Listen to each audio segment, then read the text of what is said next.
Împuternicește copilul dându-i dragoste și având grijă să îi construiești încrederea în sine prin ceea ce îi spui, dar și prin ceea ce crezi tu.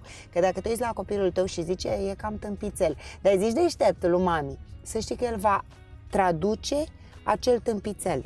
Nu va reține deșteptul meu, va reține tâmpițelule. Da. Deci ceea ce crezi tu despre copilul tău, aia va simți și el că tu crezi. Adică nu, să nu credeți că puteți să-i mințiți. Nu. Mai aud, vă spun asta că aud părinți care zic, fiica mea e cam prostuță, bine că arată bine sau... Mamă. I-am zis unui prieten, cred că ești tâmpit, deci în secunda asta mă ridic și plec, nu pot să spui așa ceva despre... Păi ce? Păi, băi, deci copilul tău este așa cum l-ai făcut tu, dacă e într-un fel să știi că de la tine se trage, să nu avem, știi? Corect, da. Să știi.